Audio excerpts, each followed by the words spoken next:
Bom, como exemplos para conjuntos iguais, temos aqui 2, 3, 4, 5, 6, que é igual a 2, 3, 4, 5, 6. X, tal que x é inteiro, e x é maior do que 0 e menor do que 10. Como a gente pode escrever isso de forma explícita? Esse conjunto aqui é a mesma coisa que 1, 2, 3, 4, 5, 6, 7, 8, 9. Né? X menor do que 10, então não pode incluir o 10. X maior do que 0, então não pode incluir o 0. Outro exemplo aqui interessante, ABCD, o conjunto que tem os elementos ABCD é igual ao conjunto que tem os elementos AAA, BB, CD, que também é igual ao conjunto DCBA. Então, o que a gente pode concluir desse terceiro exemplo aqui? Não importa a ordem, né? ABCD é a mesma coisa que DCBA, não importa a ordem, nem quantas vezes um elemento aparece. AAA, BB, CD é igual a esses outros dois conjuntos aqui, tá? Então isso é uma característica para ser notada aí dos conjuntos. Vamos lá. Conjunto universo, conjunto unitário e conjunto vazio. 3 ideias também que são aí de suma importância para entender o conceito de conjuntos. Vamos lá. Vamos começar na ordem inversa, falar sobre conjunto vazio. Bom, quando a gente tem um conjunto vazio, a gente tem um conjunto que pode ser formado, na verdade, que é formado por nenhum elemento. Não tem nada. Se a gente desenhar aquele círculo, né, para indicar um conjunto, não vai ter nenhum elemento lá dentro. Então esse daí é um conjunto vazio. A gente indica ele por um símbolo que parece um zero com um traço, né? É um zero cortado, ou simplesmente as chaves e nenhum elemento no interior. É uma forma de indicar um conjunto vazio. Um conjunto pode conter apenas um elemento. Nesse caso, ele é chamado de conjunto unitário, né? Um exemplo aqui, um conjunto que tem apenas o elemento número 2, que eu poderia descrever como o conjunto dos números primos e pares. Se você já estudou ou já ouviu falar dos números primos, o único elemento que é par dentre os números primos é o número 2. Né? Os demais são números ímpares. Bom, cuidado. Cuidado com a notação dos conjuntos. Se eu tiver escrito dessa maneira, né, o que eu estou querendo dizer aqui? Eu estou falando que eu tenho um conjunto unitário e o elemento que compõe esse conjunto é o elemento A. Então, entre chaves assim, eu estou indicando que eu tenho um conjunto e, como só tem um elemento, um conjunto unitário. Agora, se o A estiver escrito sem as chaves, eu estou me referindo a um elemento. Tá? Tome cuidado com isso. À frente nós faremos exercícios e isso vai ser importante de se notar. Bom, e finalmente o conjunto universo, representado pela letra U maiúscula, na linguagem matemática, é aquele formado por todos os elementos que estão sendo analisados. Então, nós podemos falar sobre diversos elementos, enfim, mas quando a gente está resolvendo um exercício ou pensando sobre um determinado problema, é importante delimitar para a gente facilitar o raciocínio ou talvez possibilitar o raciocínio, né? Então, vamos lá. Se nós falarmos em habitantes, uma pergunta que poderia vir à sua mente é: habitantes de onde? De que lugar? E aí, para ficar mais clara a ideia, você ou o seu interlocutor poderia dizer: bom, são os habitantes da cidade. Não, são os habitantes do estado. Ou melhor dizendo, são os habitantes do país, né? Enfim, aí deixe sua imaginação voar.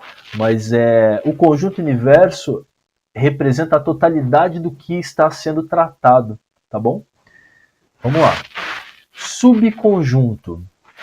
Nós já acabamos passando por eles, mas vamos tornar agora mais clara esse conceito.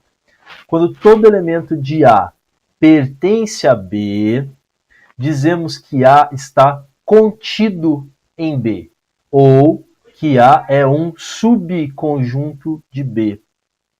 Então, o que representa, o que foi dito é esse símbolo aqui, que parece um U deitado, né?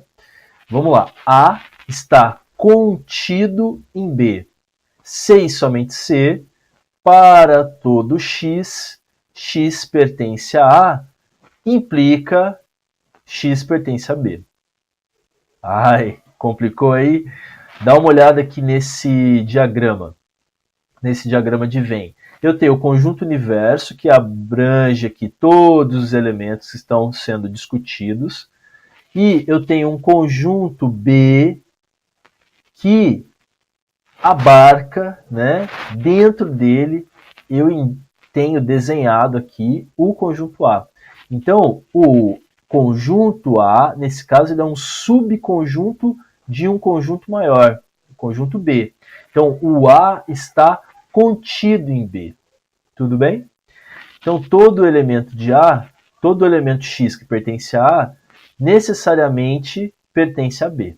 Mas a recíproca, ou seja, o contrário, não é necessariamente verdade. Tem algum elemento de B que não pertence a A, tá bom? Bom, também poderia ser escrito a mesma coisa da seguinte forma: B, o conjunto B, contém, tome nota aí, conjunto B contém o conjunto A, ou o subconjunto A, tudo bem?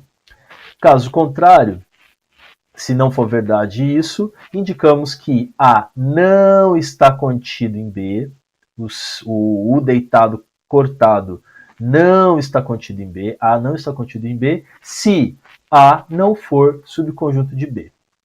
Vamos aos exemplos. 3 e 5 são elementos de um conjunto, e esse subconjunto está contido num outro conjunto que tem os elementos 1, 3, 5 e 7. A e B pertence a um determinado conjunto, e esse conjunto ou subconjunto, ele não está contido num outro conjunto aqui que contém as vogais A, E, I, O, U. Né? Por que não? Porque B não faz parte das vogais. B é uma consoante. E aqui, como mais um exemplo, o conjunto dos números naturais sem o zero está contido no conjunto dos números naturais, que está contido no conjunto dos números inteiros, que está contido no conjunto dos números racionais, que está contido no conjunto dos números reais. Tudo bem? Volta lá naquele desenho colorido do segundo slide e analise essa informação. Bom, vamos treinar. É verdadeiro ou falso? Esse eu vou fazer com vocês. O subconjunto 2 pertence ao conjunto 2, 5? Né? O conjunto 2 pertence ao conjunto 2, 5? 1, 2, 3, 4, 5. Bom, eu não posso, a alternativa que é falsa, eu não posso dizer que um conjunto pertence a outro conjunto. Aqui seria correto se o símbolo fosse o símbolo de contém, né? Contido. 2 está contido nesse conjunto maior. Tá? Bom, é falso. Então, aquela observação que chamei a atenção, atente-se para como está escrito. Vamos para o exemplo número 2 aqui. O exemplo não, a proposição número 2. 3 pertence ao conjunto 1, 2, 3? Verdade, né? Verdade. Por quê? Qual é a pergunta aqui? O elemento 3 pertence ao conjunto que tem os elementos 1, 2, 3? Pertence. 3, 4. Eu estou analisando agora um conjunto que tem os elementos 3, 4. Está